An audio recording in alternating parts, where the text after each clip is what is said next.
to the Make a Mental Note podcast, where mental health professionals share information and perspectives that illuminate, educate, and is worthy of a mental note. And now your host, Chris Quarto. Welcome again, everyone, to the Make a Mental Note podcast. This is only my second podcast interview, but I can already tell that this podcast series is going to be something special. The thing I'm really excited about is providing a forum where listeners learn about mental health issues and things that they can do to help themselves. And the fact that I can do this in a podcast format is really cool because I think it's a much more intimate way of learning about this stuff. Well, you might remember from the first episode that I said I would always provide a mental health tip of the day at the beginning of each podcast because education is the key to healing and mental wellness. So here's your tip for today. If you're stressed out about something, talk to someone about it. You know, research consistently demonstrates that a strong social support network, in other words, family, friends, classmates, coworkers, helps buffer people from stress and improve mental health. So if your tendency is to keep things to yourself and to stew about them, make it a point to talk to someone about it this week. You know, the stressor may still be there, but talking to someone will at least offer you some temporary relief. Okay, today's guest on the Make a Mental Note podcast is Jenny Emerson, who's a licensed marriage and family therapist in Nashville. Jenny was actually a massage therapist before she entered the counseling profession, and she'll talk about how she incorporates elements of massage therapy into her counseling practice. Not actually giving clients massages, but some of the ideas as to how stress impacts our bodies and things that we can do to help ourselves. So here's my interview with Jenny.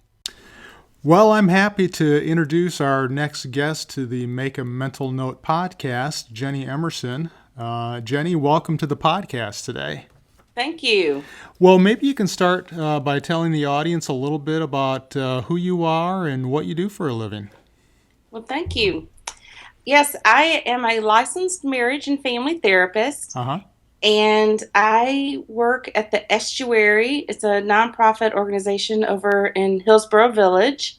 All right. We're located exactly between Belmont Mansion and Vanderbilt University. Okay, and that's in Nashville. In Nashville, yes. Okay. And been doing this for about 6 years. All right.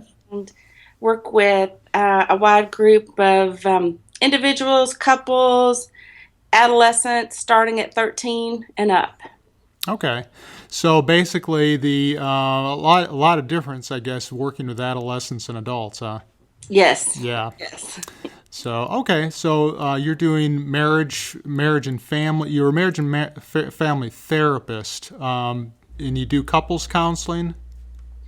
I do some couples counseling. Yes, I do. Okay. I will say that a majority of my clients are women, successful women who are struggling in relationships. And so while I do couples counseling some, it's not the biggest part of my practice. Okay, so primarily individual counseling, some couples counseling, and then working with adolescents. Yes, sir. Well, you know, I'm always interested in talking to people about why they went into the helping profession, and perhaps you could share with the Make a Mental Note audience what motivated you to go into that direction. I mean, what's your story? Well, my story is that I have pretty much a varied background. I spent time in corporate America and climbed the ladder pretty quickly and got burnt out. Then I went into massage therapy, which is quite opposite. Really? Yes. I used to be a corporate trainer, so I talked all the time, and then I went to massage therapy, where you don't talk and you need to do work with your hands. So my friends laugh at that for me. Sure. Why massage therapy of all things? It just, like I said, I was burnt out, and I don't know how to explain it other than it just spoke to me, and it was going to be something different and something that helped me connect to me and would help others connect to themselves. Mm-hmm. And interesting enough, as I was working in that field, I would notice that clients come back repeatedly with the same problem. My shoulders are tight here, or, Sure. I'm still kind of got butterflies or knots in my stomach, things like that. And I'm just a big believer that our body holds our emotions Sure. and that they impact each other. Mm-hmm. And so I felt like I wasn't getting the whole story just by working with the physical self. And so I went back to school and got a master's in counseling, and started learning about the emotional, mental aspect that correlated with the physical things that I had learned through massage therapy school. And for a while, I practiced both, but at this point, I do strictly talk therapy, Mm-hmm. and we'll bring in aspects about the body, and we'll talk about how does the body feel when you're going through certain things, and Right. how does it feel when you're confident and at peace versus troubled and afraid, or things like that. Yeah, and I imagine that that getting that training in the counseling area probably complemented some of that work that you had done as a massage therapist. I guess, and the thing I wonder about with the massage therapy, and maybe you can expound on this a little bit, is whether some of those issues that people are having, I know some of those can just be just plain physical types of issues, but are Yes. some of the issues that people come in with, do you think that they have a psychological component to them? It is my belief system, yes. Mm-hmm. And I would watch clients, like sometimes when we're in a stressful, tense moment, we will hold our shoulders up to our ears, almost like they're earrings. Uh-huh. And so then the body starts compensating for that, and experience pain and tightness. Mm-hmm. And so as you start building confidence, or learning mindfulness techniques to soothe yourself, you can drop your shoulders and then release that tension Mm-hmm. and that tightness. That's just one example. Well, I don't know a lot about massage therapy. I wonder if you've had clients in the past who have come in, and I don't know how much talking is done in massage therapy. Have you had people that came in to see you as a massage therapist who would talk to you about issues like they would as if you were a counselor? Did that happen in the past? That did some, and I had to be very careful because at that time, my license and scope of practice was limited. Uh-huh. And so, of course, I always referred out to encourage them to get talk therapy to go along with the physical, massage therapy we were doing. But I would always direct it back to, so what does your body experience when this is happening? Mm-hmm. And I would teach them how to use their body as a radar, and they could start getting cues when things were starting to build up. And so I could teach them things to physically do to soothe themselves as they learned, how to get those radar cues. Right. And so they really benefited from those practical things that you were able to teach them. And I wonder if any of those experiences that you had as a massage therapist informed your practice as a counselor, if you integrate any of those things into your practice as a counselor. Totally 100%. Uh-huh. I tell my clients that when we work together, we're going to look at how the physical self impacts the emotional self, and then vice versa. When I was in massage therapy school, they taught us a phrase that for every emotional action, there's an equal and opposite physical reaction. Sure. And for every physical action, there's an equal and opposite emotional reaction. Mm-hmm. And so I still use that today in my practice. Well, do you find, just kind of looking at clients that you work with, I always wonder about their stories too, and I wonder if when you work with them, if there are common themes or stories that seem to underlie problems that they're dealing with. I mean, what's your take on why people have the problems that they do? Um, And I know that that's a very broad question, right. but just some of your thoughts around that. Okay. I feel like there were two questions there. Okay. The one about why people have the problems that they do. Yeah. And then before that, were you leading into a little bit about specifically the theme I see in my practice? Mm-hmm.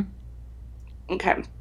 Let me speak to that, the theme I see in my practice first, and then I'll come to that second Oh, one. okay.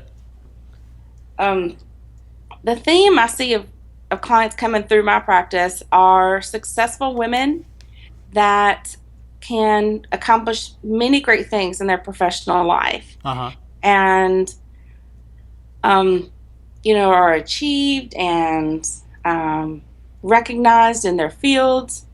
But when it comes to their personal life, Mm-hmm. they just struggle making relationships work, whether it be romantic, family, friendships, things like that.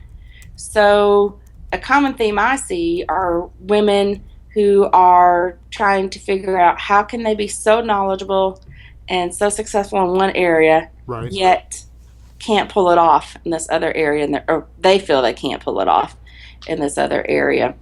What do you account? I mean, how do you account for that? That the fact that they can be so successful, but yet maybe in some of their relationships or other areas of their lives, things aren't going quite as well. How do you account for that? I think in some ways that professional success can be a defense mechanism against whatever negative belief systems they learned. Mm-hmm. And so it's, I'm going to overcome this. I'm going to do, I'm going to be seen. I'm going to be heard. Mm-hmm. Some of it's just drive and love for the field that they're in. And then what I see over on the personal side is we're more vulnerable. We feel more at risk with our lovers, our mates, Mm-hmm. family, and therefore sometimes it can be more difficult to hold on to that self-worth, that esteem, healthy boundaries, things like that in our personal relationships because we have more at risk. Where do you think that comes from, Jenny? You spoke about vulnerabilities and risk. Where do you think the vulnerability comes from? There's something sacred about I'll just start with romantic partners. Okay. There's something sacred about your mate in that relationship. Mm-hmm. And I work under the belief system that we were designed to connect and commune with others. Mm-hmm. And some of that is romantically, other ways like family and whatever spiritual or, friendships, things like that. And so I think that vulnerability there's an innate longing, I think, in all of us, Uh-huh. that we long to have someone that sees us, that hears us, that witnesses our life. And we want to witness theirs, and we want to do life together. Mm-hmm. And for some reason, it hurts more when they reject us. It hurts more when they don't hear us, when they don't see us. And there's just, like I said, a sacredness to it that I think leads to that vulnerability. Mm-hmm. Yeah, so we're really linked to one another. You spoke of that connection that Mm-hmm. we're really, I guess, seeking with other people. And of course, I think whenever you're talking about relationships in general, there's always going to be a risk and a vulnerability factor there, right? Because relationships involve trust, exposure of yourself, of your intimate thoughts, your feelings, and of course, there's always the risk of somebody rejecting you. Yes. Yeah. And in extreme cases, I see that in my practice with women dealing with love addiction. Mm-hmm. And that's another area that I specialize in. And helping them learn what is healthy love, what is healthy dating, what's healthy relationships. Because love addiction is, you can't just stop loving like you can stop drinking alcohol, Mm-hmm. something like that. There's, like I said earlier, there's this innate desire in us to commune with others. And so learning how to do that in a healthy way, and that helping these women figure out who they are authentically, how to put that out in the world, and watch them start attracting those who line up with that authenticity. Yes, and well, you bring up a good point, the whole love addiction, um, it kind of gets back to what I was talking about before, and trying to look at, what are the common themes or the common stories. And I wonder, with these women who you work with who have love addiction, if you've discovered anything that they have in common, whether it's something from their past or anything along those lines that kind of set the stage for that type of an addiction. Mm-hmm. The theme I see is there is some early rejection or not being seen or heard early on in life. Mm-hmm. Some do have a history of abuse, whether it be physical, emotional, or sexual. That's not true for everyone, and it's not a requirement. Okay. But it does happen. That it does run through there some. But there's this theme that in some way they were never acknowledged as being a valued human. And it could be something as simple, or I don't know if the simple is the right word, but accidental, not deliberate by their parents or by someone. I have a lady that her mom was a single mom with 4 kids. Mom was working multiple jobs, trying to, raise this family on her own. And so the mother's not there. And so her survival mechanism was to keep quiet and make sure everything was good around the house. But then she never really got to connect and get mirrored back her worth and her value. And so she grew into a place where she longed for that for men. Who is finally going to see me? Who's finally going to recognize me? Sure. After that childhood of not being seen. Mm-hmm.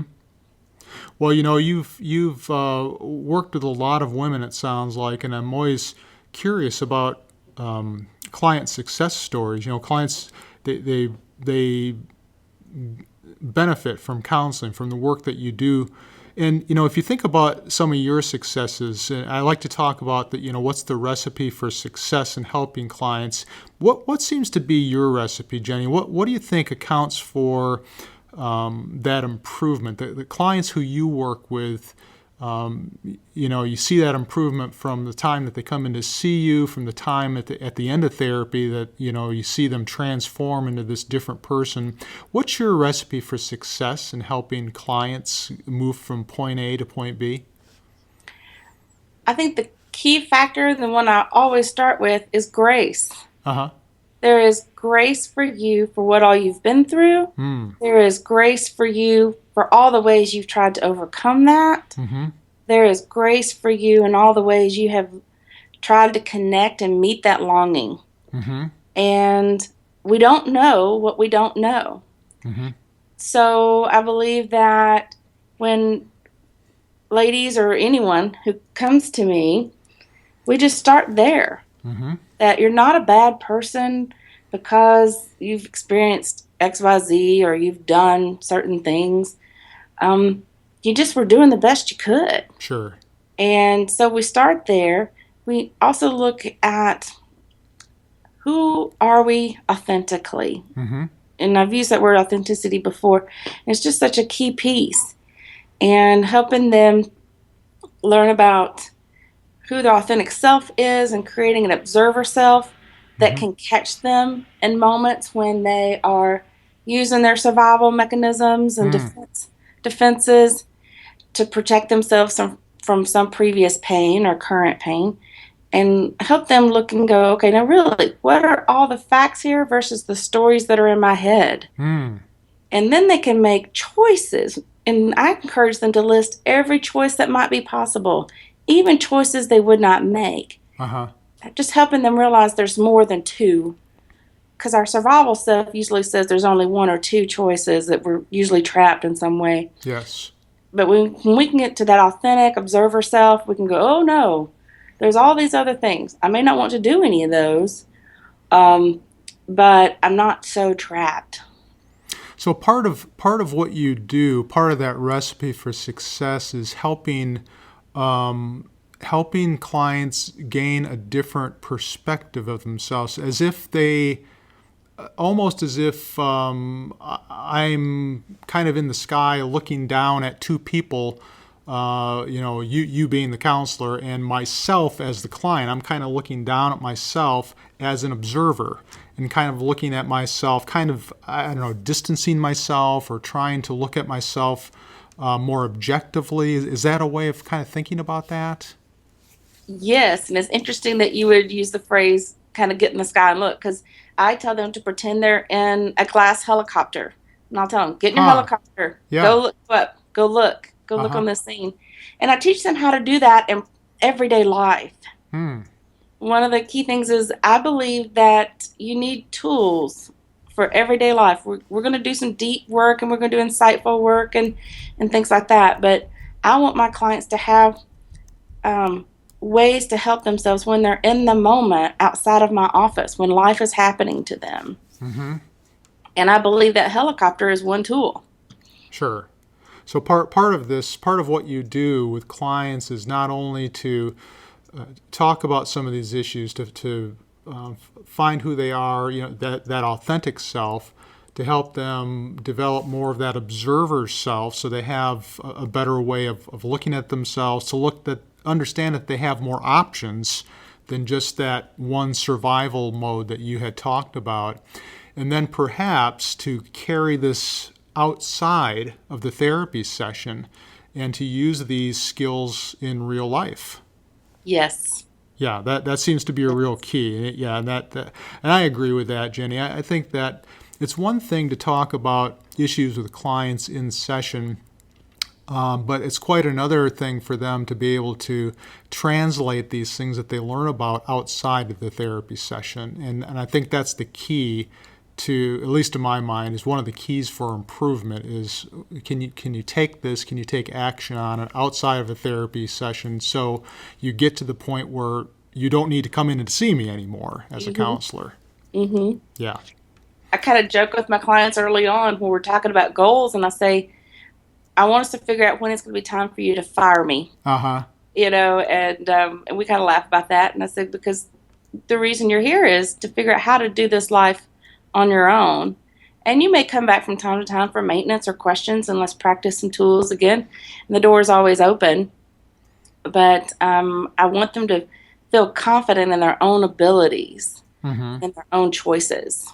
Do you find that some people who come in to see you for counseling aren't ready to do counseling or aren't wanting really to move forward? I mean, that's kind of an oxymoron in sorts, because they're there to see you, but yet they're not making progress, or they're not moving along as quickly as you'd want them to, or making the progress. Do you have clients like that from time to time? Yes, from time to time. And it's just, I just try to, again, extend them grace. They're just not there yet. Mm-hmm. Maybe they're in a position where they want to feel better, but not do the work. Or maybe they realize they only want to feel 5% better. Why do you think that is, Jenny? If you kind of look at some of the clients that you've worked with over the years, why is it that you don't think that they're ready to do the work that they need to improve? Any guesses or any thoughts along those lines? I would say that there are two things. Mm-hmm. One is there's that saying, whether you believe it or not, the universe is unfolding just as it should. Uh-huh. And so whether I want them to work harder or do more or get further along, they are where they are as they should be at this moment in place and time. Okay. So grace and acceptance for that. Mm-hmm. And then some of it also is these defense mechanisms have kept us safe for so long. Mm-hmm. Yes. And to give that up, or to learn how to do something new and risk feeling whatever pain we thought they were protecting us from, kind of takes us back to that vulnerability we were speaking of earlier. That's right. Yeah, and that's interesting. You mentioned that. I had a professor many years ago when I was in graduate school who we were talking about defense mechanisms, and he said, defense mechanisms are there for a reason, and you have to understand what the reason is, and you don't necessarily want to strip them away because they've served a positive purpose for clients in what you were talking about in the case of survival typically. So they're serving a protective mechanism. So it's just not good to go in there and strip that all away. That you first of all you need to understand what's the function of the defense mechanism. What positive purpose really is it serving for the client, and only then can you look at moving on from there. Exactly. Yeah. Exactly. Yeah. Well, what are some things that potential clients should consider when deciding on a counselor, who they should seek out for help? I mean, are there certain characteristics of therapists or therapy approaches that really seem to resonate with clients? What are your thoughts along those lines, Jenny? Well, I think that Nashville and the Middle Tennessee area has been blessed with numerous counselors. Mm-hmm. And with that blessing comes many different personality types, many different therapeutic approaches, experiences, years of being in the practice and industry.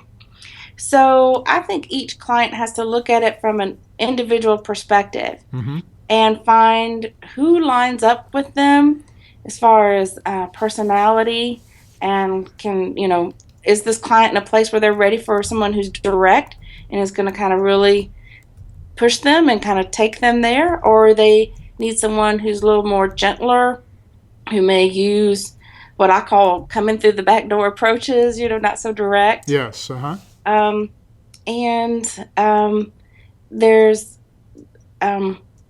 There's a connection, I believe, that happens between clients and therapists that sometimes has no words. Mm-hmm. It's just and it's one of those things, where when you're ready to do the work or where you're ready to learn, the teacher will appear kind of situation sometimes. Yes. And that's one of the purposes of this podcast is to educate people about therapists in the greater Nashville area so they can make an informed choice about, okay, I'm listening to Jenny, I'm listening to what she's saying, and boy, that really sounds good. I really feel like I would feel comfortable working with her. I think I'll give it a try. I think that so many people have misconceptions about what counseling is, and I think for many years there's been a stigma about seeing counselors. I think that's starting to change now. I hope it is anyway. But I think that part of it is fear of the unknown. If a person has never been in counseling, what's am I going to have to lie on a couch, and all that kind of stuff. Yes. But I think that this type of information that we're providing to people about counseling and that, the positives that really come out of this, I think might help people make that decision. Okay, I think I'm going to call Jenny, or I think I'm going to call a therapist and just check this out to see what it's like. Mm-hmm. I just really approach it with, I bring my real self to the session. Uh-huh. My life hasn't been smooth and easy either.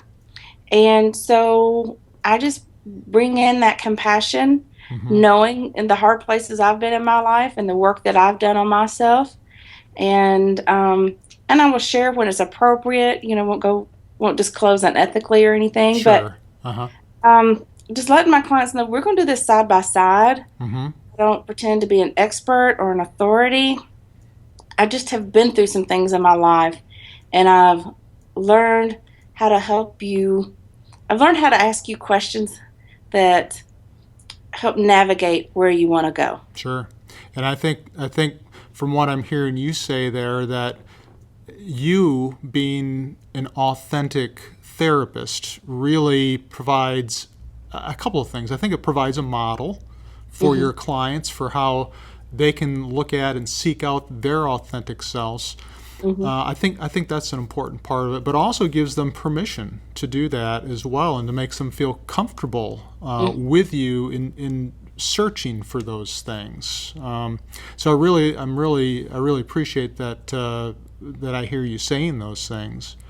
Well, the last part of the interview is what I refer to as the make a mental note portion of the podcast, and it's something that Jenny, you feel is important for the audience to make a mental note of, in terms of how to improve their mental health or relationships. And considering all of the things that you touched upon today, what's one thing that you would recommend to the audience in terms of what could they do to improve their mental wellness or their relationships, just to kind of help them get unstuck, so to speak, and move on in a more positive direction with their lives? Anything come to mind?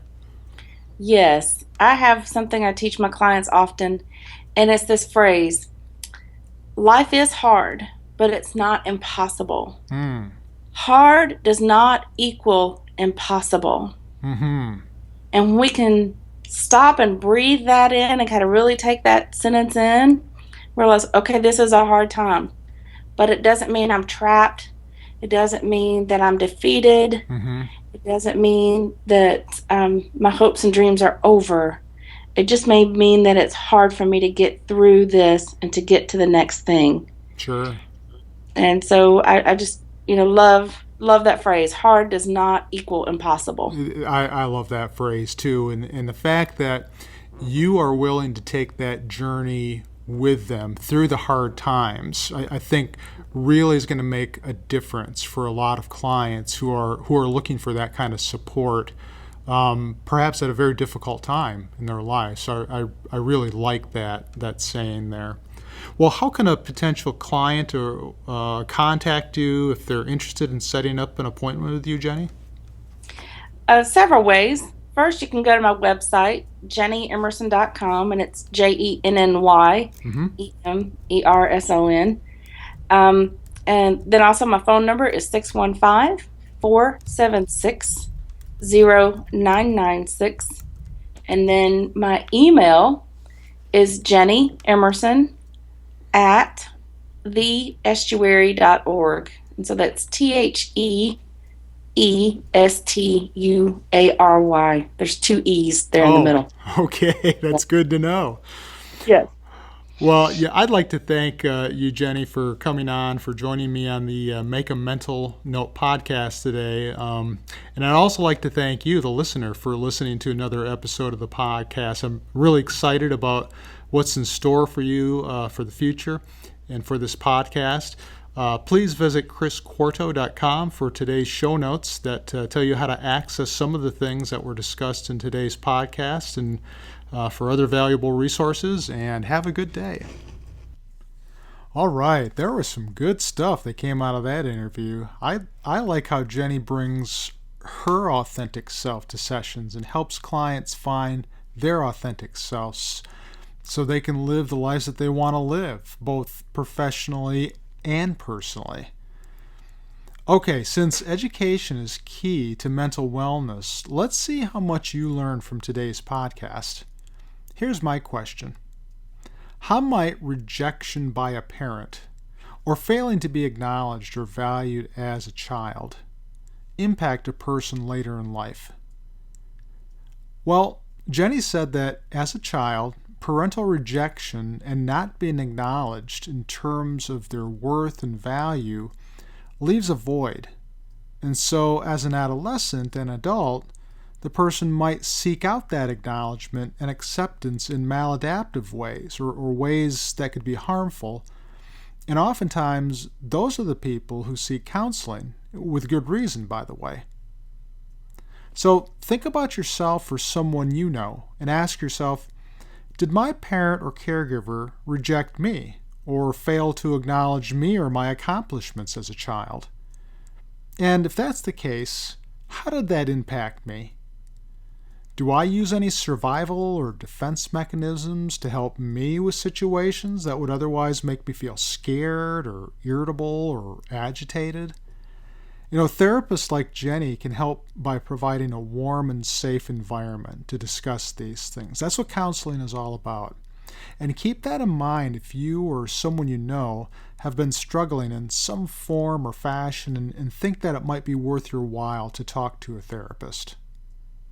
Thank you for listening to episode 2 of the Make a Mental Note podcast. We have some great episodes on deck. In fact, we have two guests on episode 3, but you'll have to wait a bit to find out who they are.